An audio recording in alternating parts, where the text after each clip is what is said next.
Ang plan B ko ay getting insurance para sa family.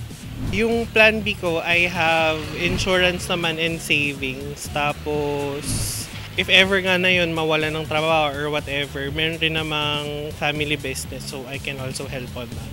Ang plan B ko is to ensure to save enough just in case there are medical emergencies. At least may makukuha ka agad.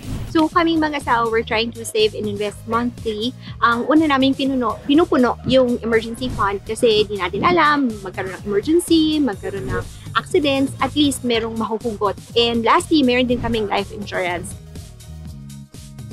Kada kung Plan B ang usapan, Plan B BDO Life ang makakasagot niyan. Kasama po natin ngayon ang President and CEO ng BDO Life na si Sir Ato Vergel de Dios. Welcome to Kada Umaga, Sir Ato. Very good to be here. Very good. Looking forward to be with you. Yes, Sir Ato. Pwede po ba nating i-explain sa ating mga kada in very simple terms ang tungkol sa life insurance? Okay, very simple terms. Insurance philosophy yan. It's a way of thinking about mga hindi inaasahang pangyayari. How to deal with it. Insurance is the tool to deal with uncertainties. Okay? Life insurance, the uncertainties of life. This is how we deal with it. So. Kaya po ba tinatawag natin itong Plan B? Okay. Because hindi natin inaasahan, we have something to fall back on. Yung term na Plan B, naisip namin yan dahil minsan nahihirapan intindihin yung tao, ibig sabihin ng insurance, no? So sinasabi namin, hindi ba sa buhay, meron tayong mga sarili-sariling plano. We call it Plan A. Pag sinabi mong, meron ba tayong Plan B? Ibig sabihin, kung may mangyari at hindi natin magawa yung original natin na plano, ano yung Plan B natin? Ano yung alternative natin? Parang sa buhay. Meron tayong mga plano sa buhay. Minsan, may mga pumapasok sa buhay natin at hindi natin marating yung gusto natin gawin. Alright? So, ang tanong namin is, ano ba ang Plan B mo pag nagkaganon? And usually, ang mga tao, meron silang sarili-sariling financial plan. Ang tawag namin doon, kanilang Plan A. So, pag may pumasok sa buhay mo na nasira yung Plan A mo, premature death, major illness, what is your Plan B? Okay, and karaniwan, life insurance is the best Plan B in those conditions. So, it's a way of explaining the concept. So, Plan B for life kami, kung tawagin namin. Sir, it sounds like it's very simple and very necessary. Yes. Pero bakit, ano po ba yung nagiging balakid minsan kung bakit hindi, parang hindi very acceptable sa isang tao yung magkaroon ng life insurance plan? Hindi kasi siya madaling, hindi siya gustuhin ng tao dahil when you buy life insurance, hindi yan para sa iyo para sa ibang tao So, hindi siya naturalesa ng tao na gustuhin bumili ng insurance. Ayan may sinasabi kaming, you don't sell it to them.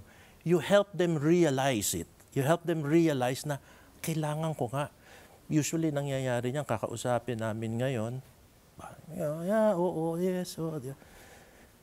Won't act. And then, maybe 3 months later, something happens in his life. Yes. Yung kanyang yung kanyang brother-in-law, nag-aksidente, kawawa naman yung sister niya. And then, naiisip niya ngayon, ito siguro yung sinasabi ninyo. Exactly. Ayaw kong makitang ganyan yung misis ko. And that's when they start talking to us more seriously about it. Siguro, what we should make them understand, Sir Ato, paano ba ito ano po ba ang benepisyo nito para sa kanilang pamilya? Well, very simple. At mahal sa buhay. It's very simple because kung ikaw kumikita, anong pinakamahalagang asset mo sa buhay, sa mundong to? Pinakamahalaga mong asset, yung abilidad mong kumita. Pero yung asset na yan, makukuha mo lang yan kapag mabuhay ka na mahaba. Kung hindi ka nabuhay na mahaba, wala na yon. Wala makikinabang doon. Now, the only entity that can provide a value for that can exchange that value, is life insurance. Kung hindi mo kitahin yun at may mangyari sa'yo, eto, bibigay namin sa'yo yung dapat mong kinita. Ibibigay namin sa mga maiiwan mo para sila tuloy ang kanilang pamumuhay at hindi na sagabal dahil sa nawalan ng breadwinner, so to speak. Okay, so that's the major role of life insurance. Okay, to enable families to go on with continuing income. Minsan meron tayong malaking pagkakautang, binibili natin ng insurance para hindi mailit yung bahay. Okay, so bayad yung bahay. Alright? Minsan naman, meron tayong iiwanan ng malaking gastos dahil na ospital, pambayad ng ospital. Could be any of those things. Siguro, sir, parang naririnig ko na yung mga iniisip na mga kada natin, kakarimpot lang yung kinikita ko pambabayad ko pa sa isang life insurance plan. Okay. Kahit po ba yung mababa lang ang sweldo, makaka-afford? Well, kung talagang sangkahig isang tuka, wala tayong magagawa, di ba? Dahil hustong-husto ha? But if you can find a way to save even a small amount of money, alam mo, pinakamura yung tinatawag naming accident insurance Murang-mura yan. As a matter of fact, kahit online, bumili ka, 150, 200, makakabili ka So kahit paano meron ka. Of course, kaunti, hindi ganun kalakihan. But at least meron, Yes. But ang sinasabi namin is, some way, somehow, whatever amount you have, you can use it to buy some kind of a plan B. And if you're fairly young, healthy ka naman, you keep yourself reasonably fit, the likelihood is if you have to go early, it's going to be by accident. Maybe accident insurance is all you need. Hanggang kumita ka ng mas malaki-laki, and then meron ka mas maitabing malaki-laki, then you can buy the more regular forms of life insurance. Hindi naman kailangan mahal At saka, sir, parang yung maliit na ininvest mo, mas malaki yung yield pag may nangyari. Exactly. You know, for 2 pesos, 1,000, for 2 pesos, you can get like 1,000 pesos of accident insurance So that's times 500. Laking bagay yun para sa pamilya. So, sir, paano po ba makakuha isang kada natin ng life insurance? Is it easy? Is it easy to understand for them? Do they have to go to a branch? Well, 2 ways, One is you can go to a branch. In our case, in every BDO branch, meron kaming BDO Life financial advisor doon. You can sit down and talk to him. If you walk into a BDO branch, you can sit down and talk to him. You can discuss it. You want to think about it? Fine, you go ahead, think about it. If you're the type who wants to do your own self-research, you can go into the BDO website, go to insurance, life insurance. When you get into life insurance, there's like a journey that asks you questions. And then you can answer those questions. It leads you until a point where you say, all right, can I afford it? Okay, how much life insurance, how much can you set aside? And then it will tell you how much of life insurance you can buy. All right? So, very convenient. Very convenient yun. Maraming salamat po, Sir Ato. Baka you have any final words for kadas?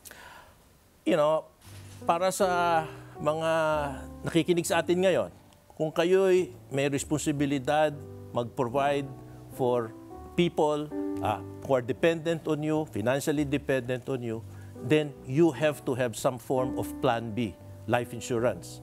Just to make certain that anything happens to you, yung mga umaasa sa inyo, tuluyang pa rin mabubuo yung buhay nila at hindi naman basta na lang hihinto. Yun lang.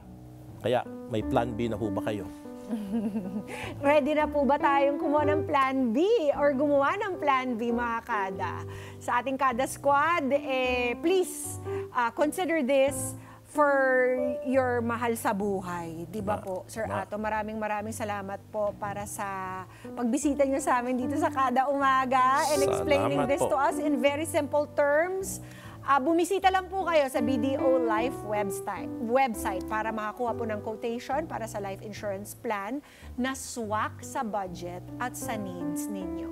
Pwede rin po magpunta sa pinakamalapit na BDO branch at makipag-usap sa BDO Life Financial Advisor para magkaroon ng Plan B sa BDO Life. Mga Kanet 25, this is Pia Guanyamago. For more Kada Umaga updates, please click the subscribe button and follow us on Net25 social media pages at Net25TV and at Net25 Entertainment Facebook page. See you guys. Bye!